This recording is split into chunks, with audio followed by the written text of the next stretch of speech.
Selanjutnya kita akan langsung menuju lantai Bursa Efek Indonesia untuk melihat jalannya pembukaan perdagangan hari ini. Di sana sudah ada rekan Glenn Joshua dan juru kamera Irham Andriaji langsung dari Bursa Efek Indonesia. Ya Glenn, pada perdagangan kemarin indeks ditutup di zona hijau. Bagaimana dengan prediksi dari analis terhadap perdagangan saham untuk hari ini? Cakri, sejumlah analis memberikan proyeksi yang berbeda terkait dengan pergerakan indeks harga saham gabungan di perdagangan 23 April 2020. Di antaranya adalah Bina Arta Sekuritas yang memproyeksikan bahwa indeks harga saham gabungan hari ini akan melanjutkan penguatannya setelah kemarin indeks ditutup di zona hijau. Pergerakan dari indeks harga saham gabungan akan berada di rentan support 4.443 hingga 4.318 dan juga rentan resistance di 4.747 hingga 4.975 dengan sejumlah rekomendasi saham. Di antaranya adalah saham dari Adikarya Tbk dengan kode ADHI, lalu juga direkomendasikan saham Bank Negara Indonesia dengan kode BBNI dan juga Ciputra Development Tbk dengan kode CTRA. Sebelum saya melanjutkan, saya akan mengajak Anda untuk melihat bagaimana pembukaan dari indeks di perdagangan 23 April 2020. Tampak indeks harga saham gabungan mengalami penguatan tipis 0,5% atau menguat sebesar 26 basis poin ke level 4.595,55.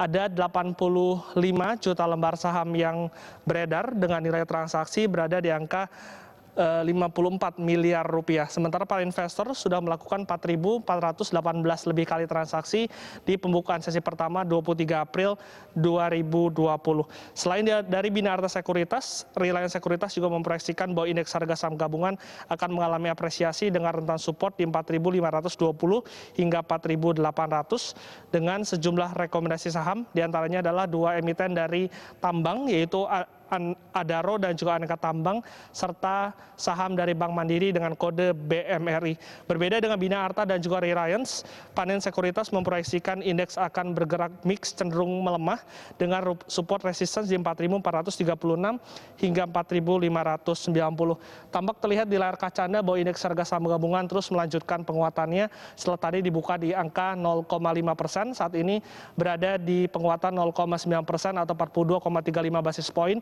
di level 4.611,32. Sedikit mereview Cakri, kemarin indeks harga saham gabungan ditutup menguat 1,4% ke level 4.567. Ada 9,3 miliar lembar saham yang beredar dengan nilai transaksi di angka 7,9 triliun rupiah. Dari 10 sektor kemarin, sektor industri dasar menjadi penopang utama karena mengalami apresiasi signifikan sebesar 8,5% dan juga penguatan indeks harga saham gabungan ditopang oleh manufaktur dan juga infrastruktur yang mengalami apresiasi masing-masing 3,2 dan juga 2,2%. Meskipun kemarin indeks mengalami penguatan, namun jika kita lihat bagaimana pergerakan dari investor asing, memang kemarin investor asing masih mencatatkan net sell-nya di hari ke-10 secara beruntun. Net sell asing kemarin tercatat di angka 334 miliar, dikarenakan aksi jual di sepanjang perdagangan berada di angka 4 triliun, berbanding dengan aksi beli di angka 3,7 triliun. Sehingga kita masih menunggu bagaimana nantinya pergerakan dari investor asing, apakah akan kembali mencatatkan net sell-nya atau akan mencatatkan net buy-nya di perdagangan 23 April tahun 2020. Cakri. Iya, Glenn, lalu sentimen apa saja yang nampak mempengaruhi IHSG baik dari domestik, global, dan juga regional untuk hari ini?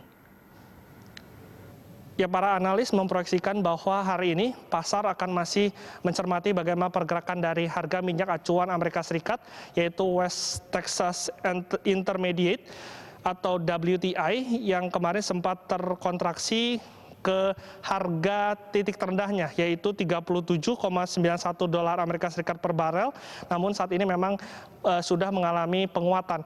Memang harga minyak acuan ini bisa menjadi salah satu indikator bagaimana roda perekonomian dunia saat ini, kondisi dari perekonomian dunia. Jika harga minyak tersebut mengalami pelemahan, maka dapat dikatakan bahwa produksi dari minyak tersebut melebihi dari permintaan yang dilakukan oleh pasar, sehingga ini menunjukkan bahwa perekonomian dunia tidak bergerak. Namun jika saat ini harga minyak tersebut kembali ke harga normal, ini menunjukkan bahwa permintaan tersebut sudah mengalami kenaikan.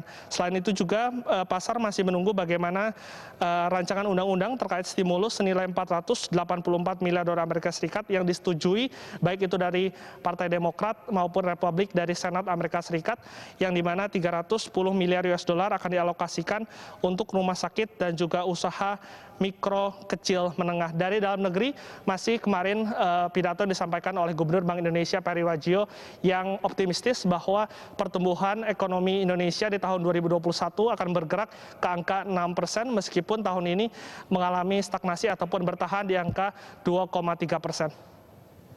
Baik, terima kasih Glenn untuk laporan Anda. Pemirsa, demikian rekan Glenn Joshua dan juru kamera Irhaman Riaji melaporkan langsung dari Bursa Efek Indonesia.